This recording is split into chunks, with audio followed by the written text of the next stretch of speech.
கிறிஸ்து இயேசுவுக்குள் அன்பாய் அழைக்கப்பட்ட அன்புக்குரிய சகோதர சகோதரிகளே, அனைவருக்கும் ஆண்டவர் இயேசு கிறிஸ்துவுடைய நாமத்தினாலே அன்பின் வாழ்த்துக்கள்.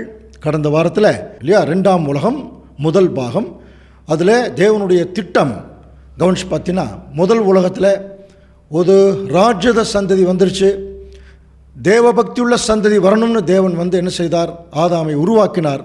ஆனால் அந்த முதல் உலகத்தில் ஒரு ராஜ்ய சந்ததி வந்துருச்சு. இப்போ 2ஆம் உலகத்திலேயாவது தெய்வபக்தி உள்ள சந்ததி வந்துதா இல்லையா என்பதை குறித்து நம்ம தொடர்ந்து சிந்திக்கலான்னு சொல்லி கடந்த வாரத்தில் நம்ம அதை பார்த்தோம்.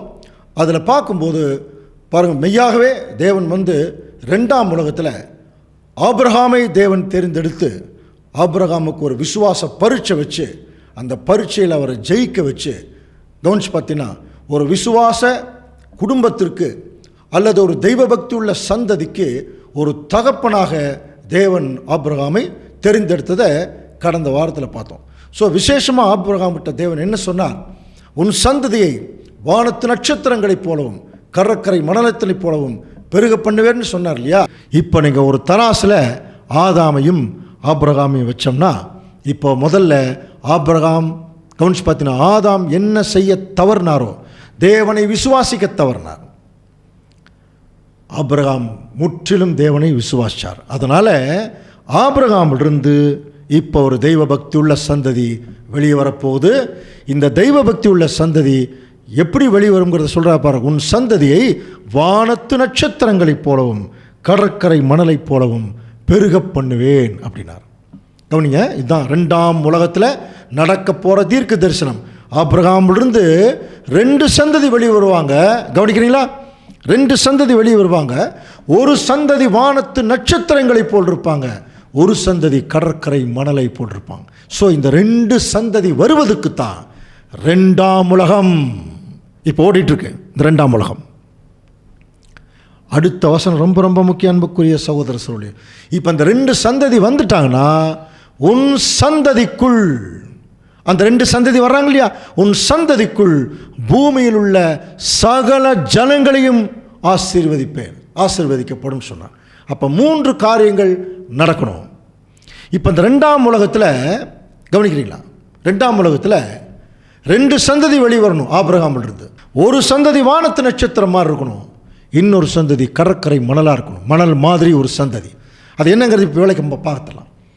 இந்த 2 சந்ததி வருக்கு தான் 2ஆம் உலகம். 2 சந்ததி வந்துருச்சுன்னா உன் சந்ததிக்குள், அதாவது இந்த 2 சந்ததிக்குள்ள பூமியில் இருக்கிற சகல ஜனங்களையும் ஆசீர்வதிக்கப்படும் என்று தேவன் ஆணையிட்டு கொடுத்தார். கவனிக்கிறீங்களா? இதை கேட்டோன்னு ஆபிரகாமுக்கு எப்படி இருந்திருக்கும்? உன்னை பெரிய ஜாதி ஆக்குறேன்னு சொன்னார் பார்த்தீங்களா? அது இப்போ எதிலிருந்து நிறைவேறுதுன்னா, ஈசாக்கை பலி கொடுத்த ஒரு மகா பெரிய தியாகம் மற்றும் விசுவாசம், இதிலிருந்து தேவனுடைய திட்டம் அப்படியே மேலே வருது. இருந்தாலும் ஆபிரகாம் விசுவாச மாதிரி நம்ம விசுவாசிக்க முடியுமான்னு சொல்லி கவனிக்கும்போது இன்றைக்கெல்லாம் ரொம்ப கஷ்டம். ஆபிரகாம் விசுவாச மாதிரி நம்மெல்லாம் விசுவாசிக்க முடியுமான்னு பார்க்கும்போது ரொம்ப ரொம்ப கஷ்டம். ஆனால் தேவன் அவருடைய திட்டத்தை ஆபிரகாமிலிருந்து இப்போ என்ன செய்கிறார்னா, அவர் ஆரம்பிக்கிறத கவனிக்கலாம். ரோமர் 4ஆம் அதிகாரத்தில் இவைகளெல்லாம் நம்ம பார்த்துட்டு ரொம்ப ஆபிரகாமுடைய விசுவாசம் ரொம்ப சூப்பர்னு சொல்கிறோம் இல்லையா? ஸோ ரோமர் 4ஆம் அதிகாரம் 17ஆம் வசனத்திலிருந்து இப்போ அப்போஸ்தலனாகிய பவுல் ஆபிரகாமுடைய விஷயத்தை பற்றி பேசுகிறார். வாசிக்கலாம் பாருங்கள். ரோமர் 4:17. அநேக ஜாதிகளுக்கு உன்னை தகப்பனாக ஏற்படுத்தினேன் என்று எழுதியிருக்கிறபடி அவன் தான் விசுவாசித்தவருமாய் மரித்தோரை உயிர்ப்பித்து இல்லாதவைகளை இருக்கிறவைகளைப் போல் அழைத்தவருமாய் இருக்கிற தேவனுக்கு முன்பாக நாம் எல்லாருக்கும் தகப்பனாக. இப்போ பாருங்க, நம்ம எல்லாருக்கும் தகப்பன் ஆதாம் இல்லை, இப்போ யாருன்னு சொல்லிட்டார்? இப்போ நம்ம எல்லாருக்கும் தகப்பன் ஆயிட்டார் ஆபிரகாம். ஏன்னா இன்றைக்கும் நம்ம எல்லாருமே விசுவாசத்தின் மூலம்தான் தேவனிடத்தில் போகிறோம். ஆண்டவருடைய வசனங்களை விசுவாசிக்கிறது மூலம் தான் அவர்கிட்ட போகிறோம். அதனால தான் சபையில் விசுவாசிகள் அப்படின்னு சொல்கிறது. அப்போது அப்படிப்பட்ட ஒரு விசுவாசிகளை நம்ம வந்துட்டோம்னாலே நமக்கு யார் தகப்பன்? ஆபிரகாம். அப்படின்னு என்ன அர்த்தம்? நீங்கள் விசுவாசம்னு ஒன்று வச்சா ஆபிரகாம் மாதிரி விசுவாசிங்க, இல்லைன்னா விசுவாசிக்காமல் போயிடுங்க. அதுதான் அவனுடைய அர்த்தம். இப்போ பாருங்கள், தகப்பனானான்னு சொல்லிட்டு உன் சந்ததி இவ்வளவா இருக்கும் என்று சொல்லப்பட்டபடியே தான் அநேக ஜாதிகளுக்கு தகப்பனாவதை நம்புவதற்கு ஏதுவல்லாதிருந்தும் அதை நம்பிக்கையோடு விசுவாசித்தான். இது ஒரு பாட்டு. இன்னொன்று, அவன் விசுவாசத்திலே பலவீனமாக இருக்கவில்லை, அவன் ஏறக்குறைய 100 வயது உள்ளவனாக இருக்கும்போது தன் சரீரம் செத்து போனதையும் சாராளுடைய கர்ப்பம் செத்து போனதையும் அவர் நினைக்காம இருந்து தேவனுடைய வாக்குத்தத்தத்தை குறித்து அவன் அவிசுவாசமாய் சந்தேகப்படாமல். இப்போ அவருக்கு விசுவாசம்னா என்ன அர்த்தம்னா அங்கே என்ன இருக்கக்கூடாது, சந்தேகம் துளி கூட இருக்கக்கூடாது. அடுத்த வசனம் 21 வசனம் வாசிக்கலாம். தேவன் வாக்குத்தத்தம் பண்ணினதை நிறைவேற்ற வல்லவராய் இருக்கிறார் என்று நீ முழு நிச்சயமாய் நம்பி தேவனை மகிமைப்படுத்தி விசுவாசத்தில் வல்லவனானார். தேவன் வாக்குத்தத்தம் பண்ணினதை நிறைவேற்ற வல்லவராய் இருக்கிறார் என்று முழு நிச்சயமாய் நம்பி, முழு நிச்சயமாய் நம்பி, ரொம்ப முக்கியமான வார்த்தை. தேவனை மகிமைப்படுத்தி விசுவாசத்தின் வல்லவனானார். எப்படி தெரியுங்களா தேவனை மகிமைப்படுத்தினார்? கையை ஓங்கினார். நான் வெட்டுவேன், பலி கொடுப்பேன், ஆனால் இப்போவே இவனை உயிர் கொடுத்து எனக்கு தேவன் கொடுத்துருவார். ஏன்னா அவர் அவ்வளவு வல்லமை உள்ளவர். பார்க்காமையே விசுவாசிச்சார். பார்த்தீங்களா? அப்படிப்பட்ட விசுவாசத்திற்கு தகப்பனாயிட்டார். சரி, இதை நம்ம பார்த்துட்டு அப்ரஹாம் மாதிரி விசுவாசி இந்த உலகத்தில் யாருமே இல்லைன்னு பாராட்டிட்டு போகிறதுக்காகவா இந்த சம்பவம் அல்லது இந்த சத்தியம்? அது எப்படி முடிக்கிறார் பாருங்க. ரோமர் 4:22 ஆகையால் அது அவனுக்கு நீதியாக எண்ணப்பட்டது. அதாவது ஆபிரகாம் தேவனை விசுவாசித்தது அவருக்கு நீதியாக எண்ணப்பட்டது. அது அவனுக்கு நீதியாக எண்ணப்பட்டது என்பது அவனுக்காக மாத்திரமல்ல நமக்காகவும் எழுதப்பட்டிருக்கிறது. கவனிக்கிறீங்களா? இது யாருக்காக? நமக்காக.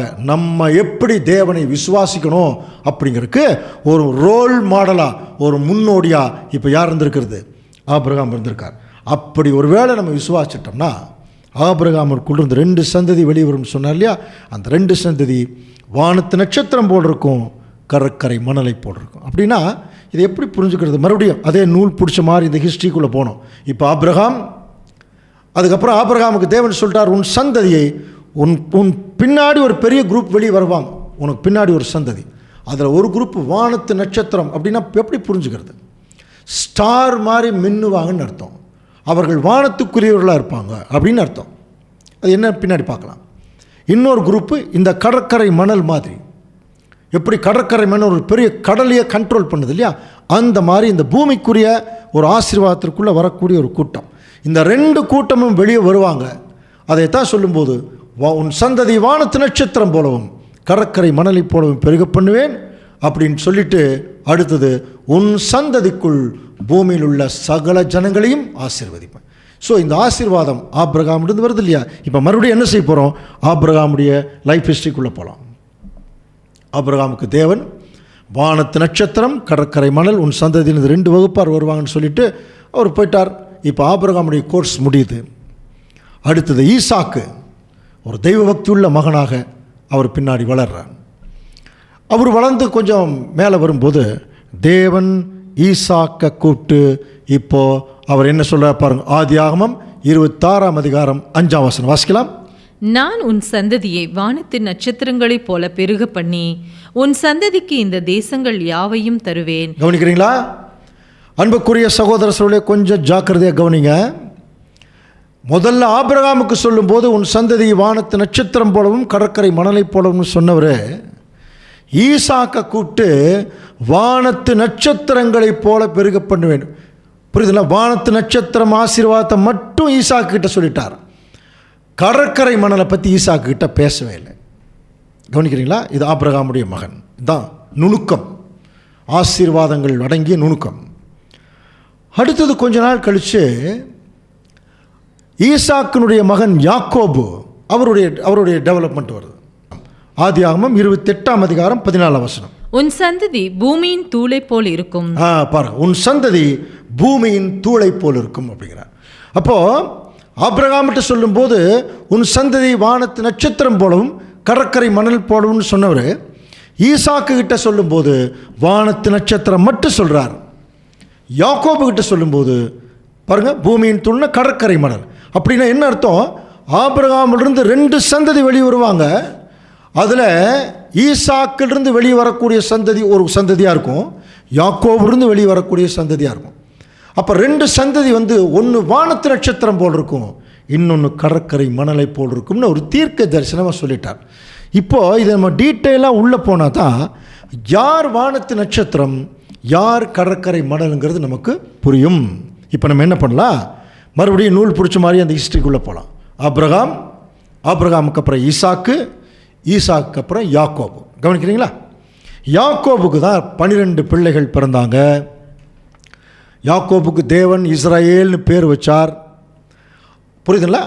அப்போ யாக்கோபுக்கு 12 பிள்ளைகள் பிறந்து அவர்கள் டெவலப் ஆகும்போது யாக்கோபு என்கிற இஸ்ரேலுடைய பிள்ளைகளாக அவங்க இருந்ததுனால அவர்களுக்கு என்ன பேர் வந்ததுன்னா இஸ்ரேல் ஜனங்கள். புரியுதுங்களா? இஸ்ரேல் ஜனங்கள் என்கிற பேர் வந்துருச்சு. இது யாருடைய பேர்? யாக்கோபுடைய பேர். தேவன் யாக்கோபுக்கு இஸ்னா மனுஷன், ரானா போராட்டம், ஏல்னா தேவன். தேவனோடும் மனுஷரோடும் போராடி மேற்கொண்டவன் என்கிற பேர் தான் இஸ்ராயேல். இருக்கிறதுலே ரொம்ப சூப்பரான நேம் அது. இன்றைக்கி இஸ்ராயேல் நாடு இருக்கு பாருங்க. புரியுதுங்களா? அப்போ அந்த இஸ்ராயேல் ஜனங்கள் அவங்க தான் இப்போ யாக்கோபுலேருந்து வெளியே வந்து நல்லா டெவலப் ஆனாங்க.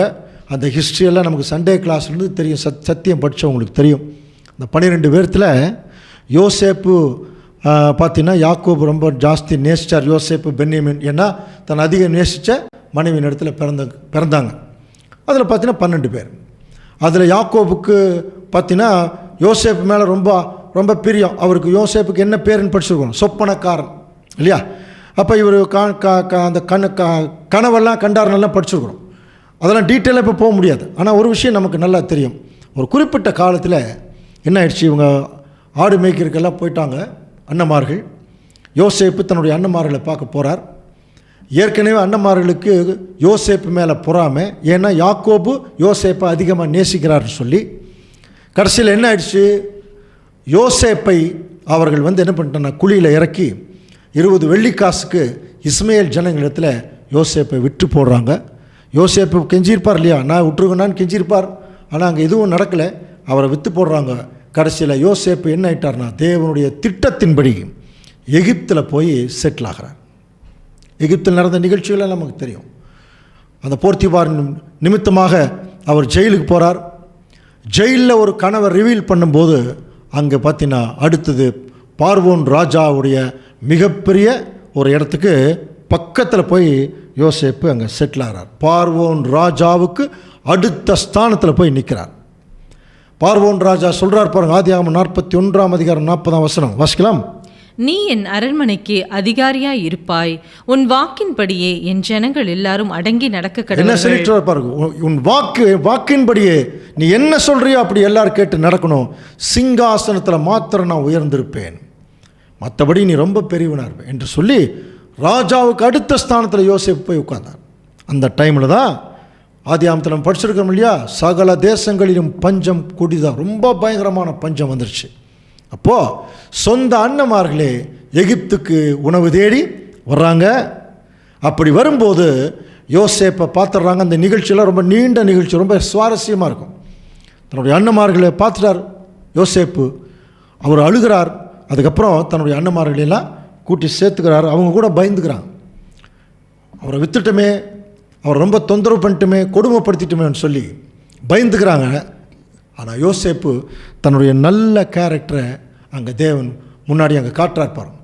ஏன் அப்படின்னா ஆதியாகமம் 45 அதிகாரம் 7 வசனம் பாருங்க. பூமியிலே உங்கள் வம்சம் ஒழியாமல் இருக்க உங்களை ஆதரிக்கிறதற்காகவும் உங்களை பெரிய ரட்சிப்பினால் உங்களை உயிரோடு காப்பதற்காகவும் தேவன் என்னை உங்களுக்கு முன்னே அனுப்பினார். இதுதாங்க தேவனுடைய திட்டம்.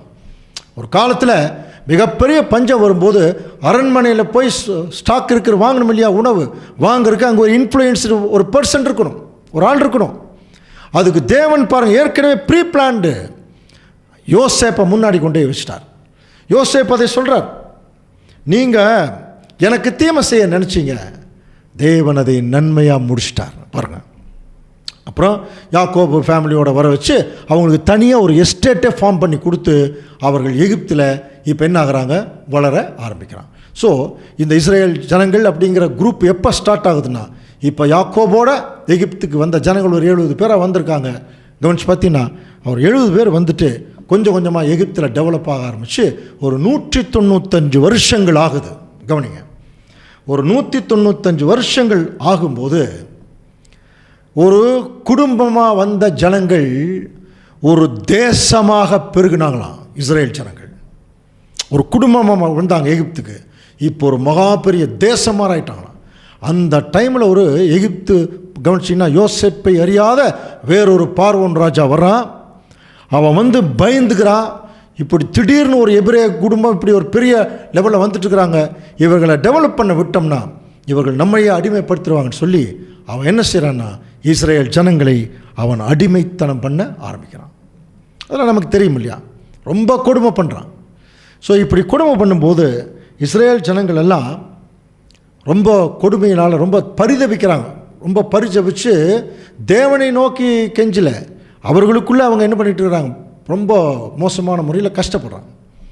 இந்த மாதிரி ஒரு டைமில் யோசேப்பு முன்னாடியே என்ன சொல்கிறார் பாருங்க.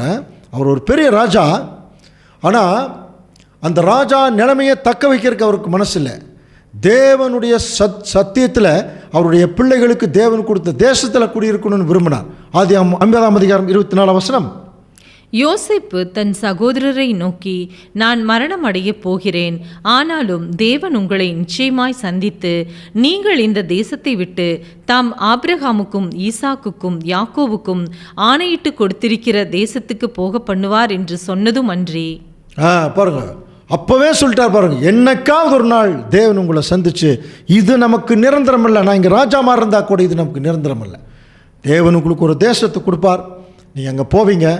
என்ன சொன்னார் தெரியுங்களா, அப்படி ஒரு வேளை நீங்கள் போகும்போது நான் என்னை இங்கே புதைச்சிருந்தா கூட என்னுடைய எலும்பை எடுத்துகிட்டு போய் கானான் தேசத்தில் புதைங்கன்னார். அதை கரெக்டாக மோசே செஞ்சார். யோசேப்பு எலும்பை எடுத்துகிட்டு போய் கானான் தேசத்தில் போச்சாங்க. அது ஒரு தனி ஹிஸ்ட்ரி, அது ரொம்ப நல்லா இன்ட்ரெஸ்டிங்காக இருக்கும்.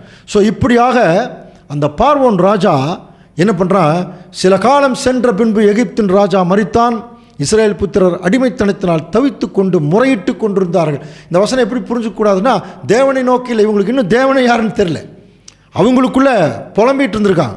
அவர்கள் அடிமைத்தனத்தினால் முறையிடும் சத்தம் இப்போ தேவ சந்நிதியில் எட்டினதுனால பாருங்கள், தேவன் அவர்கள் பெருமூச்சை கேட்டு தாம் ஆபிரகாமோடும் ஈசாக்கோடும் யாக்கோவோடும் செய்த உடன்படிக்கையை நினைவு கூர்ந்தார். கவனிக்கிறீங்களா? அப்போ அவ்வளவு தூரம் ஜனங்கள் அங்கே கஷ்டப்படும் போது எப்படியாவது ஆபிரகாமுக்கு அவர் சொல்லியிருக்கார் இல்லையா, உன் சந்ததியை ஆசீர்வதிக்கிறேன். தேவன் நினைவு கூர்ந்து எகிப்திலிருந்து இந்த ஜனங்களை வெளியே கொண்டு போய் தான காண்பித்த தேசத்தில் மறுபடியும் அங்கே செட்டில் பண்ணும்.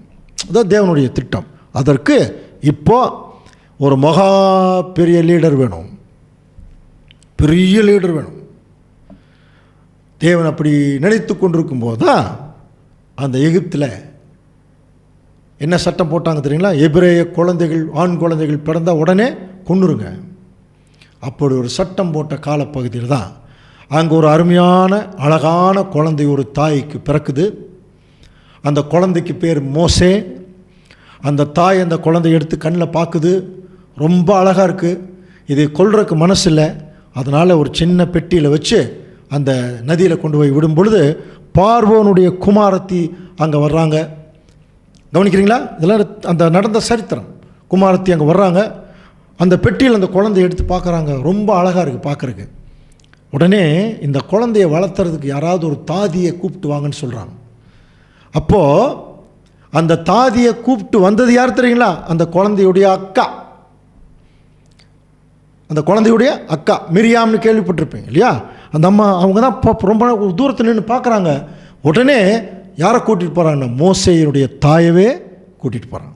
கூட்டிகிட்டு போய் அங்கே அரண்மனையில் இந்த மோசே என்ன செய்கிறார் தெரியுங்களா, ராஜபோகமாக வளர்றார். இதில் என்ன ஆச்சரியம்னா, எந்த எபிரேய குழந்தை பிறந்தா கொள்ளணும்னு சொல்லி எந்த ராஜா சொன்னானோ அந்த ராஜாவுடைய அரண்மனையிலேயே ராஜபோகமாக வளர்ந்தாராம் 40 வருஷம் மோசே. அப்படின்னா அந்த மோசையுடைய தாய் எப்படி வளர்த்திருப்பாங்க 40 வருஷம்?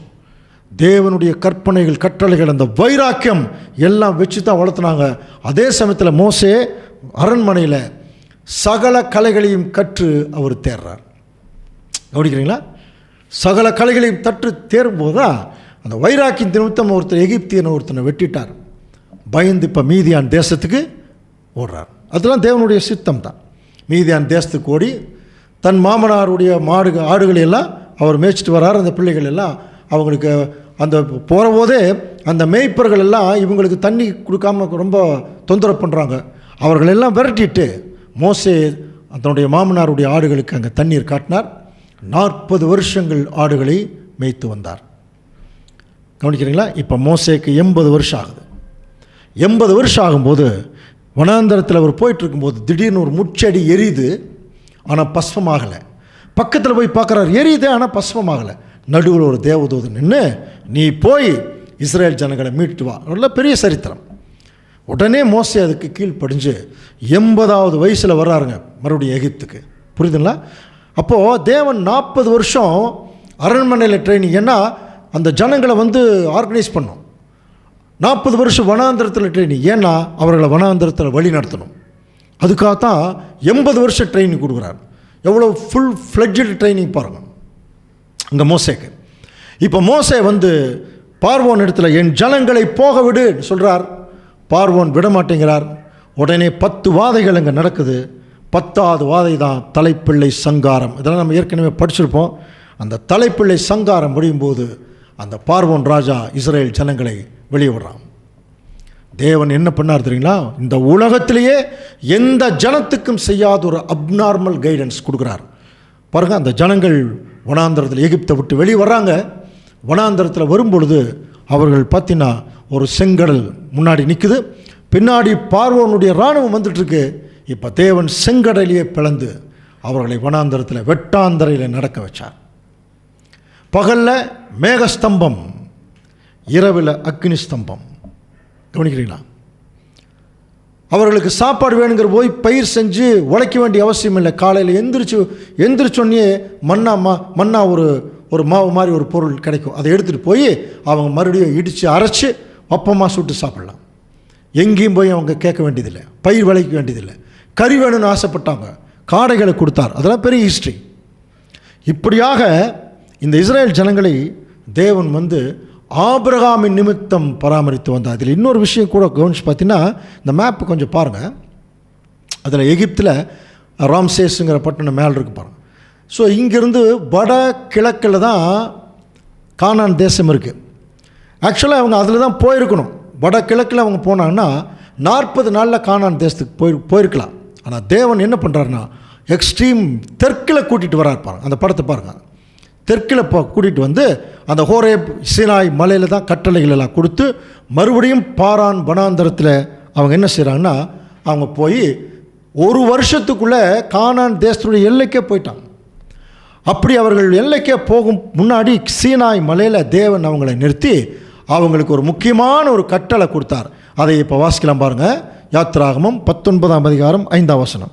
இப்பொழுது நீங்கள் என் வாக்கை உள்ளபடி கேட்டு என் உடன்படிக்கையை கை கொள்ளுவீர்களானால் சகல ஜனங்களிலும் நீங்களே எனக்கு சொந்த சம்பத்தாய் இருப்பீர்கள். பாரு, நான் சொல்றபடி மட்டும் நீங்க கேட்டு நடந்தீங்கன்னா நீங்க தான் எனக்கு சொந்த சம்பத்து.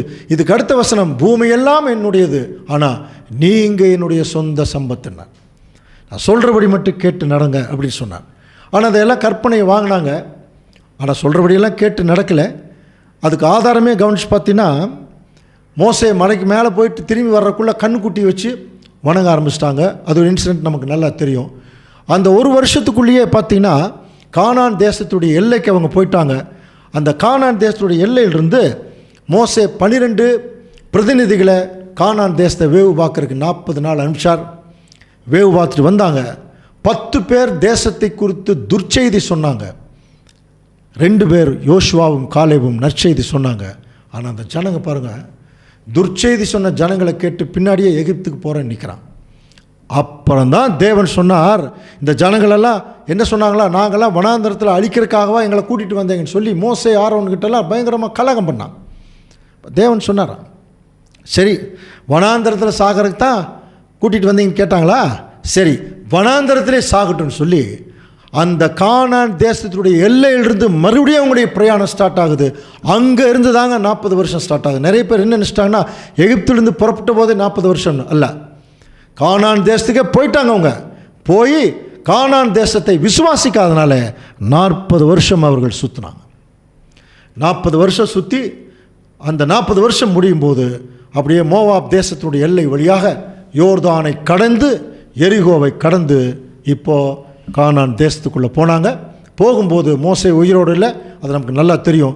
யோசுவா அவர் தான் என்ன பண்ணார்னா போய் கானான் தேசத்தினுடைய அவங்களுடைய கோத்திர அட்டவணைக்கு தகுந்தபடி அவர்களுக்கு எல்லாத்தையும் பிரித்து கொடுத்தார். அதில் முக்கியமாக நம்ம கவனிக்க வேண்டியது இஸ்ரேல் ஜனங்களுடைய முதல் நியாயாதிபதி யோசுவா. புரியுதுங்களா? யோசுவா தான் முதல் நியாயாதிபதி.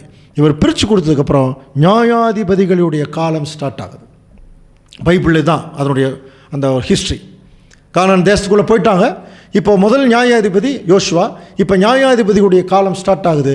அதுக்கப்புறம் 450 வருஷங்கள் சில நியாயாதிபதிகள் நியாயம் தீர்த்துட்டு வந்தாங்க. அவங்களுக்கு எல்லாம் கைட் பண்ணாங்க, போராடினாங்க, அவங்கள சத்துருக்களின் கையிலிருந்து மீட்டாங்க. அவங்களெல்லாம் கொஞ்சம் பேர் நமக்கு நல்லா தெரியும். கிதியோன், பாராக், சிம்சோன், டெபோராள், எப்தா, இந்த மாதிரி நிறையா முற்பிதாக்கள் என்ன செஞ்சாங்கன்னா நியாயாதிபதிகளின் காலத்தில் இருந்து அவங்கள கவனிச்சுட்டு வந்தாங்க. ஆனால் இந்த ஜனங்க கொஞ்சம் கூட கீழ்ப்படியலை. நியாயாதிபதிகளின் காலத்தில் எப்படி இருந்தாங்க பாருங்கள். நியாயாதிபதிகள் 21ஆம் அதிகாரம் 25ஆம் வசனம். அந்நாட்களிலே இஸ்ரேலில் ராஜா இல்லை, அவனவன் தன் தன் பார்வைக்கு சரிபோனபடி செய்து வந்தான். எப்படி இருந்திருக்காங்க பாருங்க.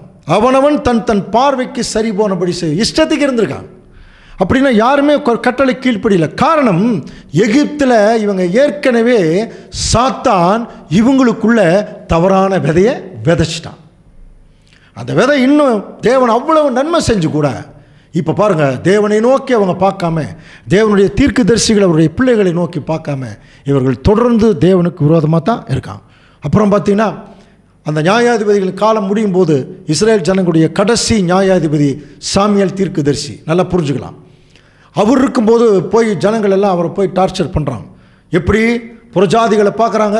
புறஜாதிகளை ஒரு ராஜாவை உட்கார வச்சு ஜனங்கள் ராஜாவை வணங்குறதும், அவங்களுக்கு தூபம் காட்டுறதும், அவங்கள மேலே உட்கார வச்சு தலையில் தாங்கிறதும், அப்படின்னு பார்க்கும்போது இவங்களுக்கு என்ன ஆசைப்படுது தெரியுங்களா? எங்களுக்கு இதே மாதிரி ஒரு ராஜா வேணும். எதுக்குங்கன்னு கேட்டால் அவரை நாங்கள் வணங்கணும். பாருங்கள் அவங்களுடைய மென்டாலிட்டி. தேவன் என்ன சொன்னார் தெரியுங்களா? இதை போய் சாமியல்கிட்ட சொன்னோன்னா சாமியல் தேவன்கிட்ட போய் சொல்லிட்டார். அதுக்கு தேவன் சொல்கிறார், அவர்கள் உன்னை தள்ளவில்லை, நான் அவர்களை ஆளாதபடிக்கு என்னை தள்ளினார்கள். பாருங்க, அவங்க யாரை தள்ளிட்டாங்களா? நான் தான் இது வரைக்கும் அவங்களுக்கு ராஜாவாக இருந்தேன். இப்போ என்னை தள்ளிட்டு வேற ஒரு ராஜா கேட்குறாங்க. சரி, அதையும் கொடுக்குறேன்னு சொல்லி தான் தேவன் இஸ்ரேல் ஜனங்களுக்கு முதல் ராஜா கொடுத்தார். சவுல் 40 வருஷங்கள் அரசாண்டார். அதுக்கப்புறம் தாவீது 40 வருஷங்கள். அதுக்கப்புறம் சாலமோன் 40 வருஷங்கள். ஏன் இந்த ராஜாக்களை தேவன் அனுமதிச்சார் இஸ்ரேல் ஜனங்களுக்குன்னா, இந்த ராஜாக்களை வச்சாவது அவங்க திருந்துவாங்கன்னு பார்த்தார். ஆனால் அந்த ராஜாக்களே திருந்தாமல் விட்டுட்டாங்க. பாருங்க, சவுலுக்கு ஒரு முதல் நல்லா தான் வந்தார், அப்புறம் அவருக்கு ஒரு வேறு ஆவி போயிடுச்சு. தாவீது சிங்கத்தை எல்லாம் கிழிச்சார், கோலியாத்தை ஒரே அடியில் அடித்தார். ஆனால் பத்சேபாலை பார்த்தோன்னா அவருடைய அந்த ஒரு கமாண்ட் போயிடுச்சு. இவர் ஒரு அம்மாவை பார்த்தார், சாலமோன் 1000 அம்மாவை பார்த்துட்டார் இல்லைங்களா? 700 நாட்டு ராணிகள், 300 மறுமணி ஆட்டிகள். தொடக்கத்தில் நல்லா தான் இருந்தார். கடைசியில் தன்னுடைய மனைவிகளுடைய பேச்சை கேட்டு விக்கிரகங்கிற தோப்புளைகளை எல்லாம் கட்டி வச்சிட்டார். ஸோ 3 ராஜாக்களுமே ஒரு ஜென்ரலாக திட்டத்துக்குள்ளே பார்த்தீங்கன்னா ஒரு சோரம் போயிட்டாங்க. ஆனால் இவர்கள் 3 பேருமே 12 கோத்திரத்தை ஒட்டு மொத்தமாக வச்சு அரசாண்டுட்டு இருந்தாங்க. தாவீது பின்னாடி எல்லாத்தையும் ஒருங்கிணைச்சாங்க. அதற்கு பிறகு என்ன ஆயிடுச்சு தெரியுங்களா? இது இப்போ நான் சொல்ல போகிறது பைபிளுடைய மேஜர் ஹிஸ்ட்ரி. தயவு செய்து இதை நல்லா கவனிச்சுங்க. இனி வரக்கூடிய நாட்களில் இந்த ஹிஸ்ட்ரி தொடர்ந்து வந்துகிட்டே இருக்கும். இப்போ சாலமோனுக்கு அந்த காலத்தில் இந்த 12 கோத்திரம் சாலமோன் ராஜாவுக்கு பிறகு 2ஆக உடஞ்சிருச்சு. கவனிங்க, 2 கோத்திரம் தனியாகவும் 10 கோத்திரம் தனியாகவும் அது உடஞ்சுது. அந்த 2 கோத்திரம் பார்த்திங்கன்னா யூதா பெஞ்சமின் கோத்திரம் தனியாக பிரிஞ்சிருச்சு, மிச்ச 10 கோத்திரம் தனியாக பிரிஞ்சிருச்சு. இந்த யோதா பெஞ்சமின் கோத்திரத்தை யூத ராஜ்யம்னு சொல்லுவாங்க. நமக்கு எரேமியா தீர்க்க தரிசன புஸ்தகம், ராஜாக்கள் புஸ்தகம் எல்லாம் படிச்சிங்கன்னா யூத ராஜ்யம் அப்படின்னாலே அது 2 கோத்திரம் நம்ம ஞாபகம் வச்சுக்கணும். மிச்ச 10 கோத்திரத்தை இஸ்ரேல் ராஜ்யம்னு சொல்லுவாங்க. இஸ்ரேல் ராஜ்யம்னு பைபிளில் வசனம் வந்துச்சுன்னா அது என்னென்னு பார்த்தீங்கன்னா அது 10 கோத்திரம் அப்படின்னு சொல்லி நம்ம நினச்சிக்கணும். இதுதான் பைபிளுடைய பேசிக். நிறைய பேருக்கு அது இதை உள்ளக்குள்ளே போய் படிச்சிருக்கவே மாட்டான். யூதாவுக்கு தேவன் ஏசாயா தீர்க்கதரிசி யூதாவுக்கு அனுப்பினார் அப்படின்னா எப்படி புரிஞ்சுக்கணும்? அங்கே 2 கோத்திரம் இருக்குது, யூதா பெஞ்சமின் கோத்திரம். இஸ்ரேலுக்கு அனுப்பினார்னா அங்கே 10 கோத்திரம் இருக்குது. இப்போது கவனிச்சு பாருங்கள், இந்த 10 கோத்திரம் தனியாக பிரிஞ்சோடனே இந்த புறஜாதி நாட்டு அசீரிய நாட்டு ராஜாக்கள் எல்லாம் அதிகமாக 10 கோத்திரத்தின் மேலே சண்டைக்கு வந்தாங்க. அப்படி ஒரு பெரிய ராஜா ஒருத்தன் வந்தான். அவன் பேர் சல்மனாசர்னு பேர், அசிரிய நாட்டு ராஜா. அவன் வந்து 10 கோத்திரத்தையும் தன்னுடைய கட்டுப்பாட்டுக்குள்ளே கொண்டு வந்து இங்கே இருக்கிற ஜனங்களை கொண்டு போய் அவனுடைய நாட்டில் என்ன பண்ணிட்டான், அப்படியே பரப்ப விட்டுட்டான். புறஜாதிகளோட அந்த 10 கோத்திரம் என்ன ஆகிட்டாங்கன்னா கலந்துருச்சு. மிச்சம் 2 கோத்திரம் கொஞ்சம் நல்லா இருந்தாங்க கொஞ்ச நாளைக்கு. அதுக்கப்புறம் அவர்களும் சோரம் போனதுனால தேவன் என்ன பண்ணுறாருன்னா, வடகிழக்கிலிருந்து ஒரு மகா பெரிய பாபிலோன் ராஜா நேபுகாத் நேச்சார் அவரை வரவழைத்து என்ன பண்ணிட்டார்னா, இந்த 2 கோத்திரத்தையும் என்ன பண்ணிட்டார்னா எடுத்துட்டார். இஸ்ரேல் தேசத்தை விட்டே இந்த கோத்திரம் எல்லாம் வெளியே போயிடுச்சு. அந்த டைமில் தான் சாலமோன் தேவனுக்கு ஆலயம் கட்டினார் தங்கத்திலேயே. பாருங்கள், அப்படியே அந்த தங்கத்தை அப்படியே பாவி விட்டாராம் செவுத்தில். அப்போ நேபுகாத் நேச்சார் வந்து என்ன பண்ணால், அந்த தங்கத்தையெல்லாம் உடைச்சி எடுக்க முடியாதுங்கிறதுக்காக அங்கே தேவாலயத்தை நெருப்பு வச்சு கொளுத்தி, எருசலேம் பட்டணத்தையும் நெருப்பு வச்சு கொளுத்தி, அங்கே ரொம்ப பலவீனமானவர்கள் எல்லாத்தையும் அவன் பிடிச்சி போயிட்டான். நல்ல புத்திசாலிகள் எல்லாம் பிடிச்சி போயிட்டான். அவனுடைய நாட்டுக்கு போயிட்டான். எங்கே? பாபிலோனுக்கு போயாச்சு. ஸோ அன்னையோட இஸ்ரேல் ஜனங்களுக்கு தேவன் கொடுத்திருந்த ஒரு கவர்மெண்ட் என்ன ஆயிடுச்சுன்னா அப்படியே அழிந்தது. யார் மூலம் அழிந்ததுன்னு சொல்லி கவனிக்கும் போது, அந்த 2 கோத்திரத்தில் கடைசியாக ஒரு ராஜா வந்தான், செதேக்கியான். அவனுடைய காலத்தில் தான் 3வது படையெடுப்பை அங்கே வரார் நேபுகாத் நேச்சார். ஆக்சுவலாக பாபிலோன்றது நேபுகாத் நேச்சார் இஸ்ரேல் மேலே 3 முறை அவர் படையெடுத்து வந்தார். முதல் படையெடுப்பில் தானியேலும் அவருடைய 3 நண்பர்களும் சிறையிருப்புக்கு போனாங்க. 2வது படையெடுப்பில் எசேக்கியேல் தீர்க்கதரிசி சிறையிருப்புக்கு போனார். 3வது படையெடுப்பு தான் இஸ்ரேல் அந்த ஜெருசலேம் பட்டணமே நெருப்பு வச்சு கொளுத்தி எல்லாத்தையும் அவன் எடுத்துகிட்டு போயிட்டான். சரிங்களா? ஸோ இதுதான் ஹிஸ்ட்ரி. அப்போ அந்த கடைசியாக அந்த செதேக்கியா ராஜா அவனுடைய காலத்தில் பார்த்தீங்கன்னா, அவர் ஒரு அவன் ஆக்சுவலாக அந்த செதேக்கியா ராஜாவை அப்பாயின்ட் பண்ணதே பாபிலோன் ராஜா நேபுகாத் நேச்சார் தான். அவன் மறுபடியும் அவருக்கு விரோதமாக கலகம் பண்ணதுனால இப்போ 3வது படையெடுப்பில் என்ன ஆயிடுச்சுன்னா அந்த அந்த ராஜ்யமும் போச்சு. அதனால தான் அந்த செதேக்கியா ராஜாவை குறித்து ஒரு தீர்க்க தரிசனம் பாருங்கள். எசேக்கியேல் 21ஆம் அதிகாரம் 25ஆம் வசனம். இஸ்ரேலை ஆளுகிற அவபக்தியுள்ள துன்மார்க்க அதிபதியே, அக்கிரமத்துக்கு முடிவு வரும் காலத்தில் உன்னால் வந்தது. பாகையை கலற்று கிரீடத்தை எடுத்து போடு, அது இனி முன்போல் இராது. தாழ்ந்தவனை உயர்த்தி உயர்ந்தவனை தாழ்த்துவேன். பாருங்க, இஸ்ரேலை ஆளுகிற துன்மார்க்க அதிபதியே, உன் அக்கிரமத்திற்கு முடிவு காலம் வந்துருச்சு. இப்போ நான் என்ன செய்ய போகிறேன் பாருங்க, அதை கவிழ்ப்பேன் கவிழ்ப்பேன் கவிழ்ப்பேன், உரிமைக்காரரானவர் வருமட்டும் இனி உனக்கு அது இல்லைட்டார். 3 முறை ஏன் கவிழ்ப்பேன்னா, 3 முறை படையெடுத்து வந்ததுனால அதை 3 முறை தீர்க்க தரிசனமாக சொல்லப்பட்டிருக்கு. பாருங்கள், உரிமைக்காரர் யாரு? இஸ்ரேலை ஆளக்கூடிய யூத ராஜா ஆண்டவர் இயேசு கிறிஸ்து. இந்த பூமியில் பாருங்கள், அப்போவே தீர்க்க தரிசனம் சொல்லிட்டாங்க, இயேசு கிறிஸ்து ராஜாவா இந்த பூமியில் வர்ற வரைக்கும் இனி உனக்கு அந்த கவர்மெண்ட் இல்லைன்னு சொல்லி என்ன சொல்லிட்டார். அப்போவே தீர்க்க தரிசனம் சொல்லி அவர்கள் அங்கே பாபிலோனுக்கு சிறையிருப்புக்கு போனாங்க. 2 நாளாகவும் 36ஆம் அதிகாரம் 21ஆம் வசனம் நமக்கு படித்து பார்த்தோம்னா 70 வருஷம் சிறையிருப்புக்குள்ளே போயிட்டாங்க. கவனிங்க, அதுக்கப்புறம் சிறையிருப்பு முடிஞ்சு மேதோ பெர்ஷிய ராஜாக்கள் அங்கே ஆட்சிக்கு வரும்பொழுது, அங்கே பெர்ஷியாவுடைய ராஜா கோரேஸ் ராஜா, அவன் கொஞ்சம் இரக்கமுள்ள ராஜா, தேவனால் தெரிந்தெடுக்கப்பட்ட ஒருத்தன்.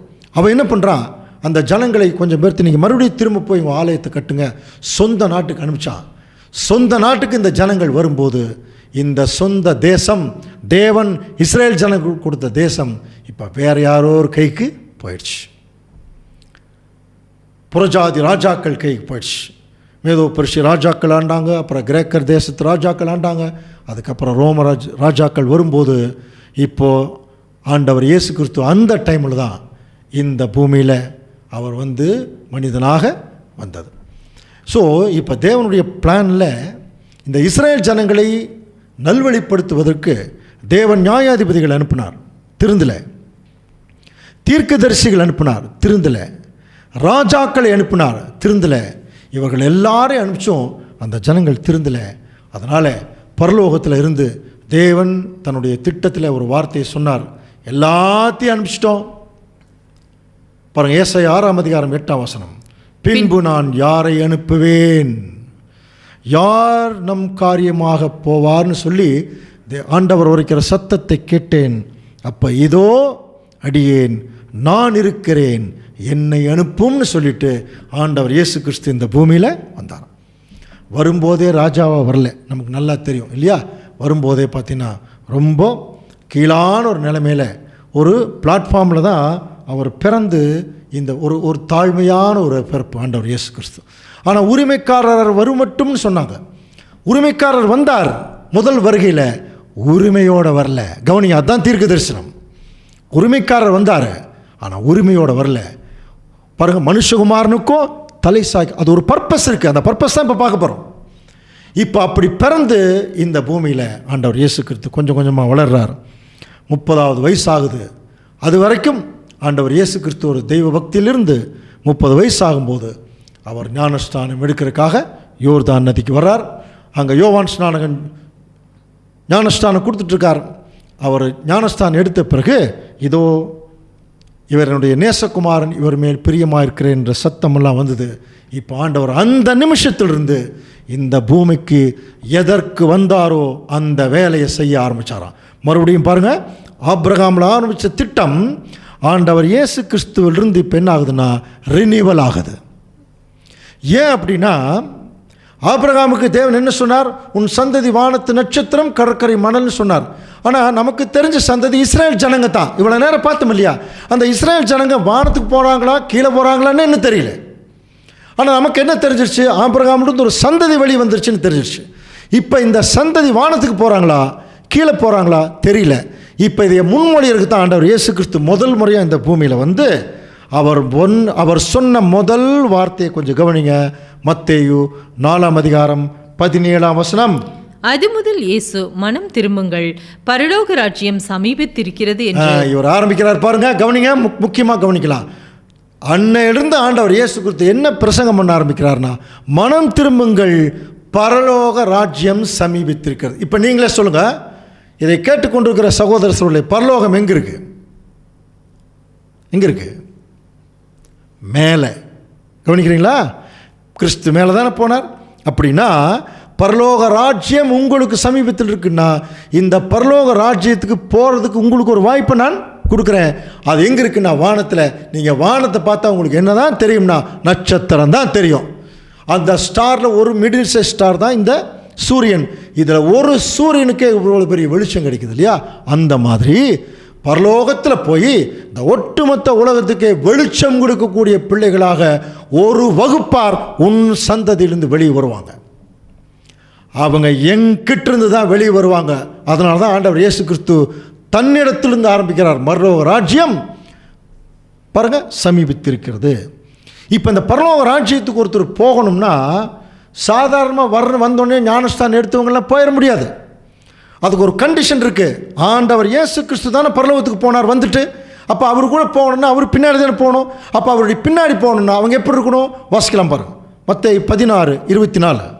அப்பொழுது இயேசு தம்முடைய சீஷர்களை நோக்கி, ஒருவன் என்னை பின்பற்றி வர விரும்பினால், பார்த்துக்கப்பா, ஆண்டவர் இயேசு கிறிஸ்து அப்பவே சொல்லிட்டார், ஒருவன் என்னை பின்பற்ற விரும்பினால் அவன் தன்னைத்தான் வெறுத்து தன் சிலுவையை எடுத்துக்கொண்டு என்னை பின்பற்ற கடவன். இந்த வசனத்தை நல்லா தியானிக்கலாம் அன்புக்குரிய சகோதர சகோதரர்களே. கவனிங்க, இயேசு கிறிஸ்து பின்னாடி ஒருத்தர் வரணும்னா அவன் முதல் தன்னை வெறுத்திருக்கணும்.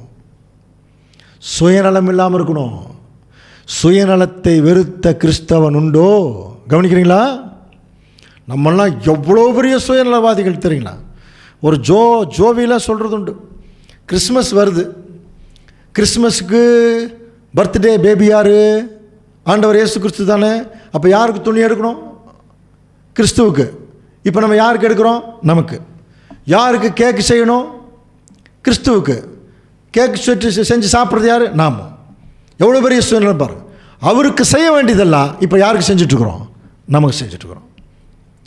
ஆண்டவர் சொல்கிறார், என் பின்னாடி ஒருத்தர் வரணும்னா தன் சுயநலத்தை வெறுத்துவான். இன்னைக்கு வரைக்கும் சுயநலத்தை வெறுத்து பொதுநலத்தை விரும்புகிற ஜனங்களை இந்த உலகம் என்னைக்குமே போற்றும், என்னைக்குமே போற்றும். அதுக்கு கிறிஸ்தவர்களாகிய நம்முடைய நிலைமைகள் எல்லாம் கொஞ்சம் பார்த்தோம்னா எல்லளவும் நம்ம தகுதி இல்லாத நிலைமையில் தான் இருக்கிறோம். ஒரு சிலரை தவிர.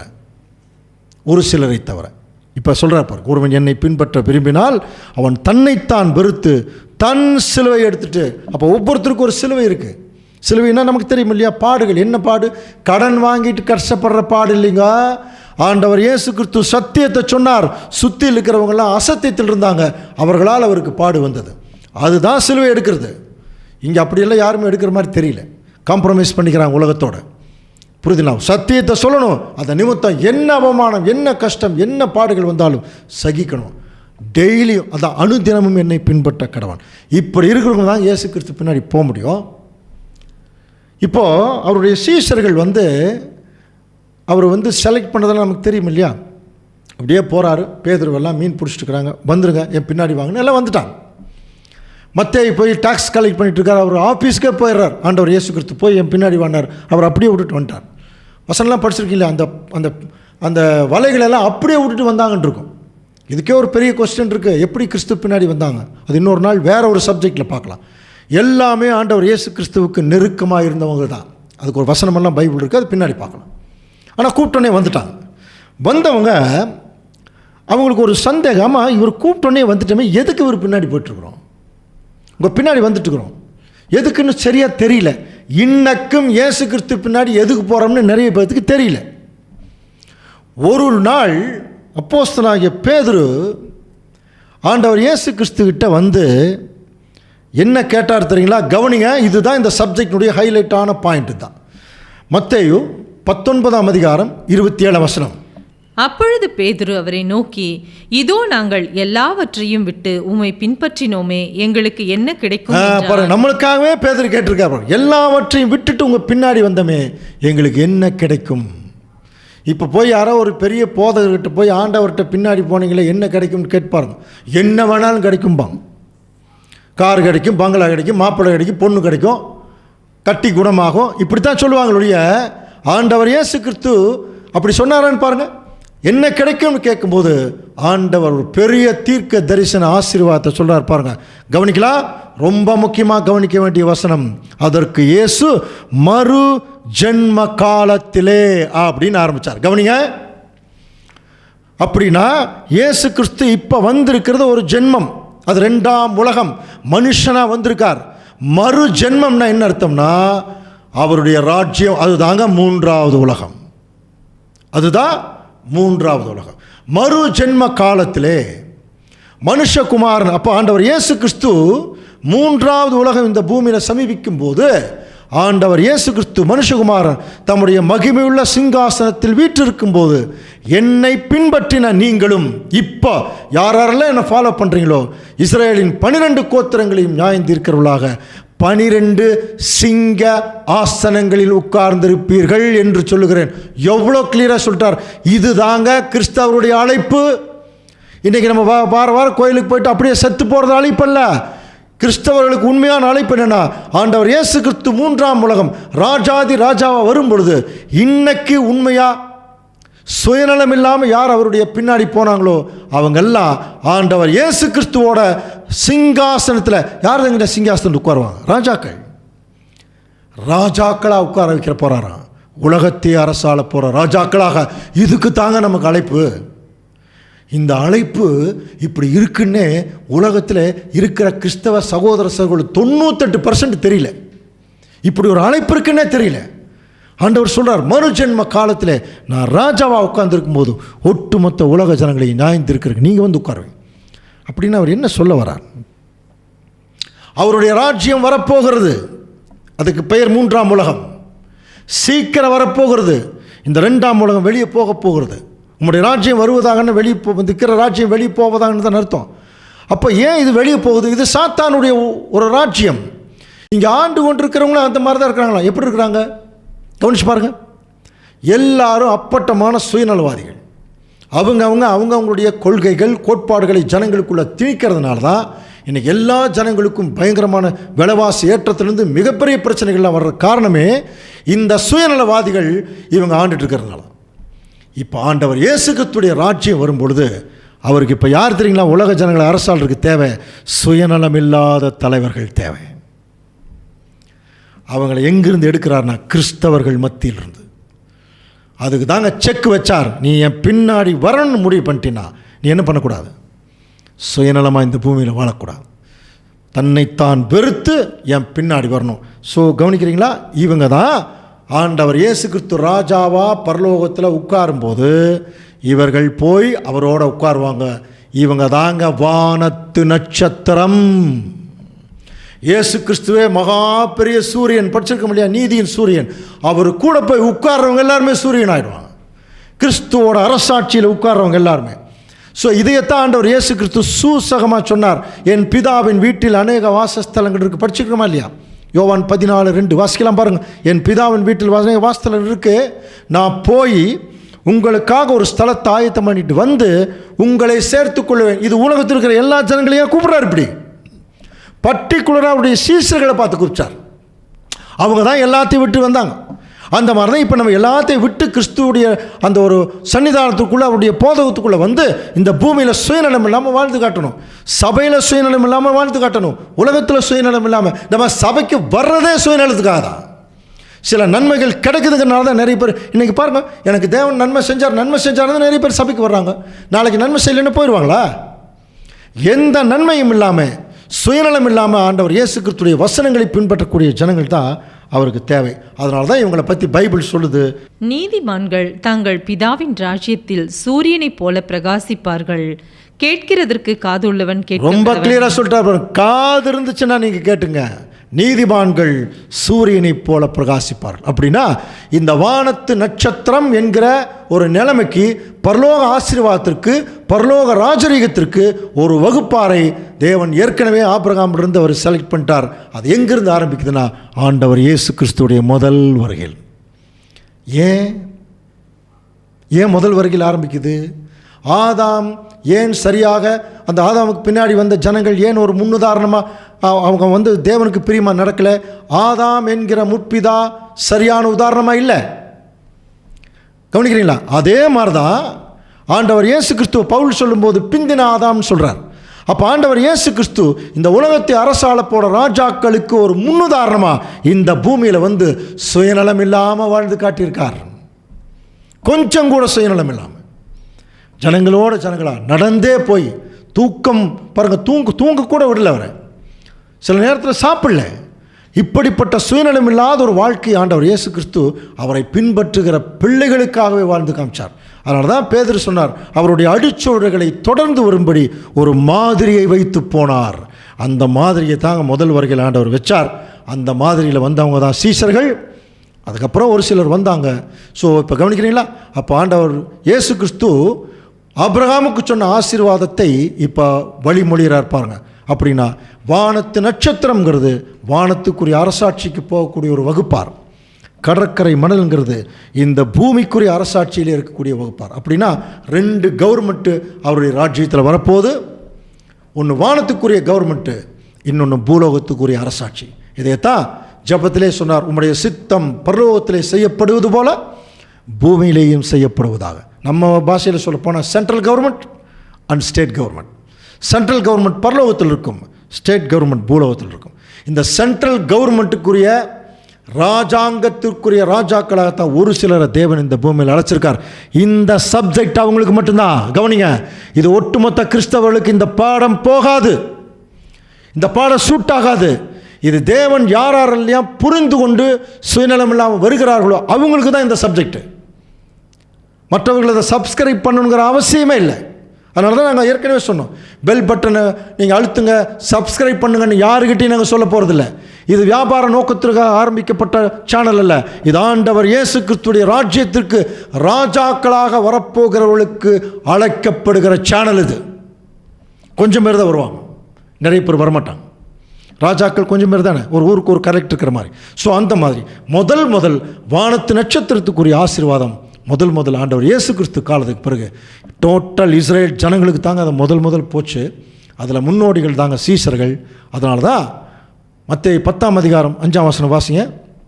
இந்த 12 இயேசு அனுப்புகையில் அவர்களுக்கு கட்டளையிட்டு சொன்னது என்னவென்றால், இப்போ பாருங்க 12 பேர் செலக்ட் பண்ணிட்டாரா. இப்போ இவங்க தான் ராஜாக்களுடைய அஸ்திவார கற்கள். இவங்க தான் இப்போ இவங்களை கூப்பிட்டு, இப்போ நீங்கள் போய் ஜனங்களை செலக்ட் பண்ண போங்க.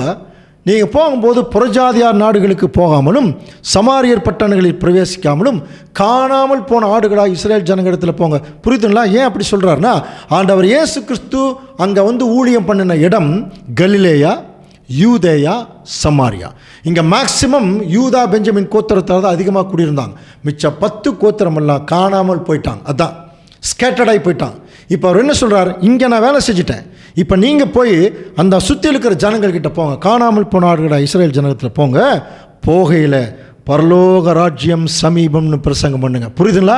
அப்படின்னா வானத்திற்குரிய நட்சத்திரமாக இருக்கக்கூடிய அரசாட்சிக்குரிய அந்த அழைப்பு முதல் இஸ்ரேல் ஜனங்களுக்கு தான் போச்சு. வானத்து நட்சத்திரமாக இருக்கக்கூடிய அழைப்பு போச்சு. ஒரு சிலர் அதில் வந்தாங்க, டோட்டல் இஸ்ரேல் ஜனங்கள் அதுக்குள்ளே வரல. புரியுதுங்களா? அந்த அழைப்பு போச்சு. அதுக்கப்புறம் ஆண்டவர் அந்த அழைப்புக்குள்ளேயே இருந்து இஸ்ரேல் ஜனங்களுக்குள்ளேயே வேலை செஞ்சு பரலோக ராஜ்யத்தை பற்றி நிறைய ஊமைகள் சொல்லி நிறைய தீர்க்க தரிசனங்கள் சொல்லி பார்த்தார். திருந்தவே இல்லை. கடைசியில் அவரையே சிலுவையில் அடிச்சிட்டான். ஸோ ஆண்டவர் இயேசு கிறிஸ்து சிலுவையில் அவர் அறையப்பட்டார். ஜஸ்ட்டு கொஞ்சம் நாளுக்கு முன்னாடி, ஜஸ்ட்டு கொஞ்சம் சிலுவையில் இருக்க முன்னாடி அந்த இஸ்ரேல் ஜனங்களுக்கு அவர் சொன்ன வார்த்தை பாருங்கள், எருசலேமே எருசலேமே, தீர்க்க தரிசிகளை கொலை செய்து உன்னிடத்தில் அனுப்பப்பட்டவளை கல்லெறிகிறவளை. பாருங்கள், கோழி தன் குஞ்சுகளை கூட்டி சேர்த்து கொள்ளும் வண்ணமாக நான் எத்தனை தரமோ உன்னை கூட்டி சேர்த்து கொள்ள மனசார்ந்தேன், உனக்கோ மனதில்லாமல் போயிற்று சொல்லிட்டார். புரியுதுங்களா? அப்போது ஆண்டவர் இயேசு கிறிஸ்து சீசர் இடத்துல போய் சொன்னார், நீங்கள் வெளியில் போயிடாதீங்க, காணாமல் போன ஆடுகள் இஸ்ரேல் ஜனங்களிடத்திலே போய் இந்த அழைப்பை கொடுங்கன்னு சொல்லும்போது ஆண்டவருடைய காலத்திற்கு பிறகு அப்போஸ்தலர் ஊழியத்தை ஆரம்பிக்கிறாங்க இல்லையா? அப்போது இதே இஸ்ரேல் ஜனங்களிடத்துல போய் அவங்க என்ன சொல்கிறாங்க பாருங்க. அப்போஸ்தலர் 13:26. சகோதரரே, ஆபிரகாமின் சந்ததியில் பிறந்தவர்களே, தேவனுக்கு பயந்து நடக்கிறவர்களே, இந்த ரட்சிப்பின் வசனம் உங்களுக்கு பாருங்க. முதல்ல இந்த வசனம் உங்களுக்கு தான் அப்படின்னு சொல்லும்போது எவ்வளோ ஆவலோட கேட்டிருக்கணும். ஆனால் அவங்க என்ன பண்ணாங்க, அதிலேயே 45 வசனம் பாருங்க. யூதர்கள் ஜனக்கூட்டங்களை கண்டபோது பொறாமையினால் நிறைந்து பவுலினால் சொல்லப்பட்டவர்களுக்கு எதிரடையாய் பேசி விரோதித்து தூசித்தார்கள். பாருங்க, ஆப்போசிட்டாக பேசுனாங்க, விரோதிக்கிறாங்க, தூசிக்கிறாங்க. அப்போ இந்த டைமில் தான் அப்போஸ்தலனாகிய பவுல் பாருங்க, ஃபர்ஸ்ட் டைம் ஒரு விஷயம் நடக்குது. அது வரைக்கும் இந்த பரலோக ராஜ்யத்தினுடைய அழைப்பு இஸ்ரேல் ஜனங்களுக்கு போச்சு. இப்போ அதை அவங்க விரோதித்து தூசித்து அதை பாருங்க. ஏன் அப்படின்னா, இவங்க ஏற்கனவே எகிப்திலிருந்து வெளியே வந்தாங்களே, அந்த எகிப்திலேயே சாத்தான் இவங்களுக்கு விக்கிரக ஆராதனை, அவிசுவாசம், பொறாமை, கொலவெறி எல்லாத்தையும் விதைச்சிட்டான். கொஞ்சம் கொஞ்சமாக தீர்க்க தரிசனங்களுக்குள்ளே வந்து நியாயாதிபதிகள் எல்லாம் வந்து அவங்க சொல்லும்போது கூட அவங்க திருந்தவே இல்லை. அன்பே உருவான ஆண்டவர் இயேசு கிறிஸ்து வந்து அவர்கள் மத்தியில் அன்பு காட்டியும் திருந்தலை. அதனால் சொல்கிறார், உங்கள் வீடு உங்களுக்கு பாழாக்கி போயிடும். இப்போது அதே இஸ்ரேல் ஜனங்கள் மத்தியில் போய் இவங்க சொல்லும்போது அவங்க அதை கேட்காம போனோன்னே அங்கே ஒரு வரலாற்று சிறப்புமிக்க நிகழ்ச்சி ஆரம்பிக்குது. பாருங்கள், பவுலும் பர்னபாவும் தைரியம் கொண்டு அவர்களை நோக்கி, முதலாவது உங்களுக்கே தேவ வசனத்தை சொல்ல வேண்டியதாக இருந்தது, நீங்களோ அதை தள்ளி உங்களை நித்திய ஜீவனுக்கு அபாத்திரராக தீர்த்து கொள்ளுகிறபடியால் இதோ நாங்கள் புறஜாதிகளிடத்திற்கு போகிறோம். அன்னையோடு சரி, இந்த பரலோக ராஜ்யத்தினுடைய அழைப்பு இஸ்ரேல் ஜனங்களுக்கு மறுக்கப்பட்டு புறஜாதிகளுக்கு வந்துச்சு. அன்புக்குரிய சகோதர சகோதரர்களே, இந்த புறஜாதிகள் யாருங்க? அது அப்படியே சமாரியாவுக்கு போச்சு, அப்படியே ஆசியாவுக்கு போச்சு, கவனிக்கிறீங்களா?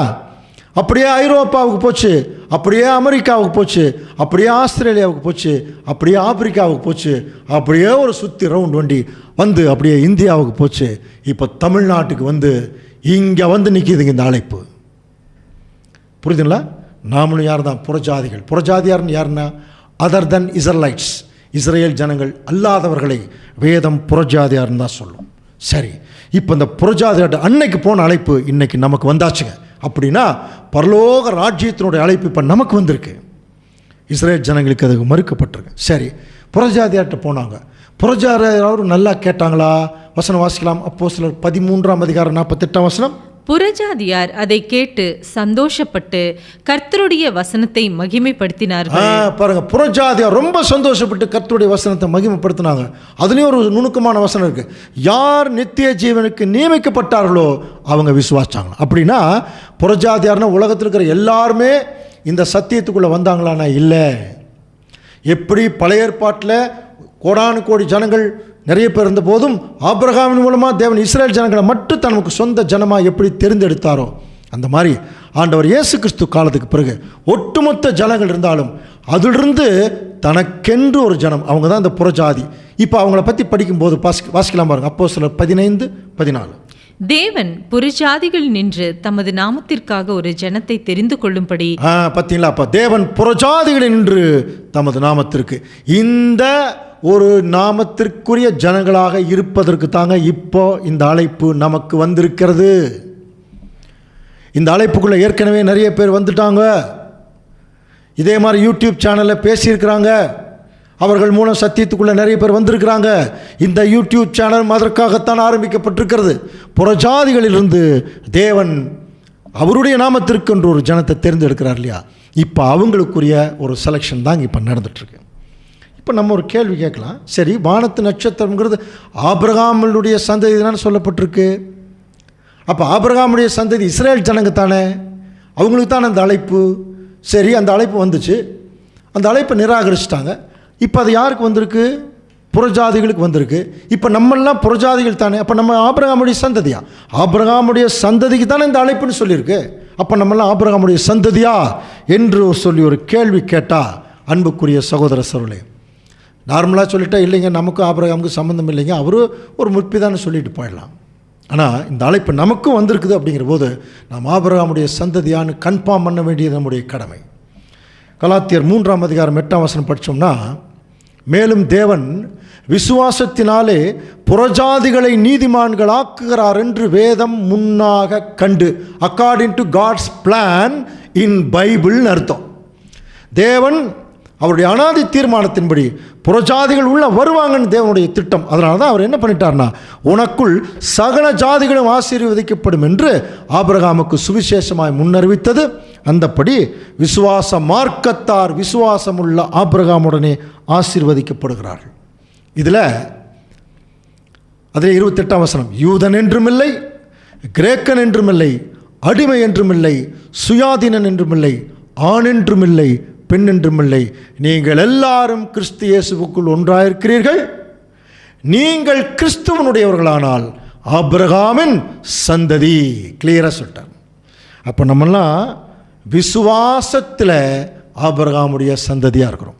அதனால தான் கலாத்தியரில் 3:7 வாசிக்கலாம்.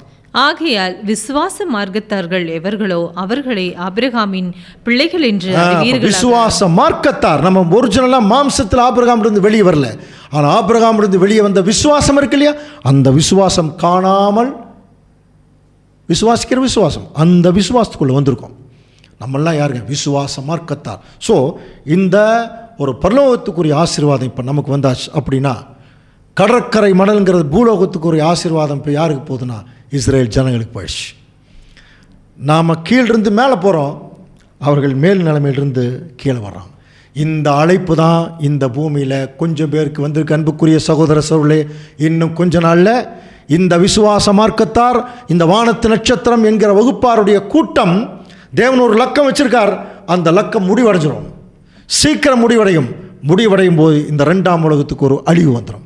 இந்த அழிவு வரப்போகிறது என்பதை பேதுரு ஏற்கனவே எழுதியிருக்கார் பாருங்கள். போன வாரமே அந்த வசனம் வாசித்தோம். 2 பேதுரு 3:7 இப்பொழுது இருக்கிற வானங்களும் பூமியும் அந்த அக்கினிக்கு, அந்த வார்த்தையினாலே அக்கினிக்கிரையாக வைக்கப்பட்டு தேவபக்தி இல்லாதவர்கள் நியாயந்தீர்க்கப்பட்டு அழிந்து போகும் நாள் வரைக்கும் காக்கப்பட்டிருக்கிறது. நமக்கு தெரியும் இல்லையா, வானம் பூமிங்கிறது சாத்தானுடைய அரசாட்சி, அவனுடைய அமைப்பு கொஞ்ச நாள் அழிஞ்சிடும்.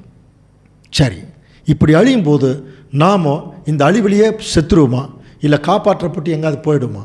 இதற்கு ஒரு முக்கியமான தீர்க்க தரிசனம் நமக்கு சொல்லுது. எப்படின்னா, ஆண்டவர் இயேசு கிறிஸ்து வரும்போது தான் இந்த உலகத்துக்கு ஒரு முடிவு வரும். அதைய எப்படி வரப்போகுதுங்கிறத ஒரு நிழலாக நமக்கு சொல்லியிருக்கார் பாருங்கள். மத்தேயு 24:37 பாருங்கள். நோவாவின் காலத்தில் எப்படி நடந்ததோ அப்படியே மனுஷகுமாரன் காலத்திலும் நடக்கும். நோவா காலத்தில் என்ன நடந்தது?